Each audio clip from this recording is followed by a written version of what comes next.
여러분은 암호화폐와 같이 있다고 생각하시나요? 암호화폐는 여전히 정식적으로 법정화폐로 활용은 불가능합니다. 주식, 채권, 부동산 같은 기존의 전통자산보다 훨씬 많은 논란이 함께하는 자산입니다. 화폐로서 가치가 전혀 없는 심기루라는 집단과 과학기술을 통해 탈중앙화를 추구하는 혁신이라는 집단이 여전히 대립 중입니다. 투기를 목적으로 가치 이상으로 가격이 치솟은 사건으로 튤립 파동이 자주 언급됩니다. 암호화폐는 과거 튤립 파동처럼 사람들의 욕심에 의해 가치 없는 것에 대한 투기 열풍일까요? 아니면 새로운 형태의 화폐의 등장일까요? 오늘은 여전히 많은 논란과 함께하고 있는 암호화폐의 가치에 대한 투자자들의 의견 차이와 암호화폐의 근황에 대해서 이야기해보겠습니다. 지속적인 논란과 함께 암호화폐 중 가장 시가총액이 큰 비트코인은 오르락내리락 가격 변동을 반복하고 있습니다.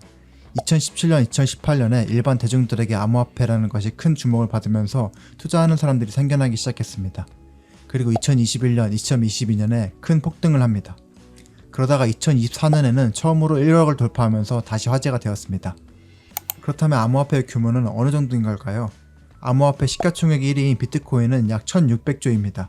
시가총액 2위인 이더리움은 약 480조인 상태입니다. 최근 삼성전자의 시가총액이 약 480조 정도 됩니다. 비트코인은 4삼성전자, 이더리움은 1삼성전자 정도 된다고 보면 될 것 같습니다. 암호화폐 시장 규모가 굉장히 크다는 것을 확 체감할 수 있으실 겁니다. 암호화폐를 둘러싼 논란이 지속되는 여러 이유가 있습니다. 암호화폐가 가치가 없다는 입장에 힘을 실어준 사건이 있었고 그 중심에 한국인이 있었습니다. 바로 암호화폐 거래소 테라폼랩스의 CEO였던 권도영의 이야기입니다. 스탠포드 대학에서 컴퓨터를 공부한 그는 테라폼랩스라는 암호화폐 거래소를 창업합니다. 당시 권도영은 많은 사람들로부터 한국인 출신 CEO가 탄생하였다며 기대를 받았습니다. 그리고 루나코인이라는 것을 발행하여 많은 투자금을 끌어모았습니다.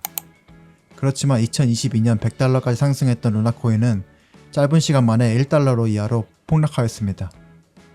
일명 잡코인이라고 불리는 암호화폐만 위험할 뿐 규모가 큰 암호화폐는 안전하던 사람들을 당황하게 만든 사례였습니다.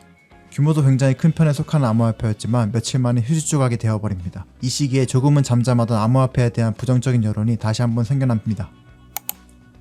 루나코인은 여전히 대폭락한 상태로 가격을 유지 중이며 거품이 꼈다가 빠지는 대표 사례로 남게 되었습니다.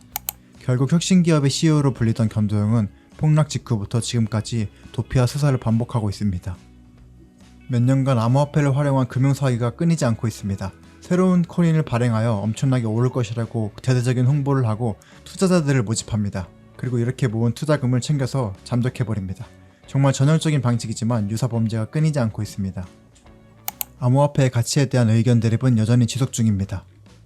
유튜브나 다른 SNS를 통해 살펴본 여론도 여전히 대립 중입니다. 심지어 공중파에서도 관련 주제에 대해서 이야기하는 영상을 제작하기도 합니다.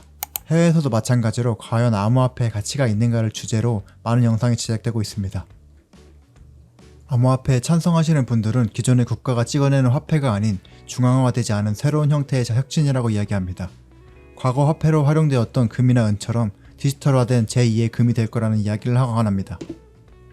반대로 암호화폐에 부정적인 인식을 가지신 분들은 암호화폐는 아무런 가치가 없고 투기 행위일 뿐이라고 합니다.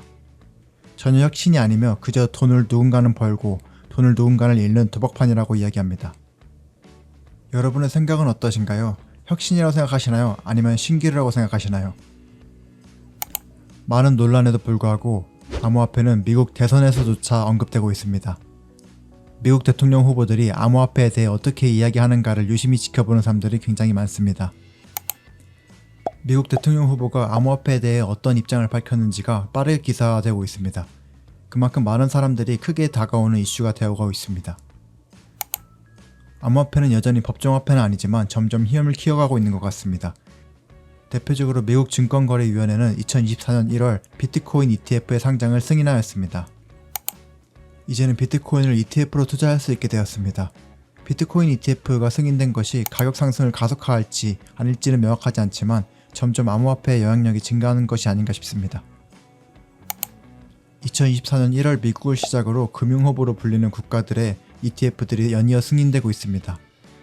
2024년 3월에는 유럽의 금융허브라고 불리는 영국이 비트코인 ETF를 승인하였습니다. 그리고 2024년 4월에는 아시아의 금융허브라고 불리는 홍콩이 비트코인 ETF를 승인하였습니다.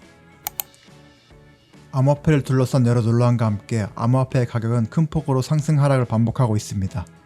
여러분의 생각은 어떠신가요? 영상을 보시는 분들도 한 번쯤은 생각해보면 좋을 주제가 아닐까 싶습니다. 오늘도 영상을 시청해주셔서 감사합니다. 도움이 되셨다면 구독과 좋아요 눌러주시면 감사하겠습니다.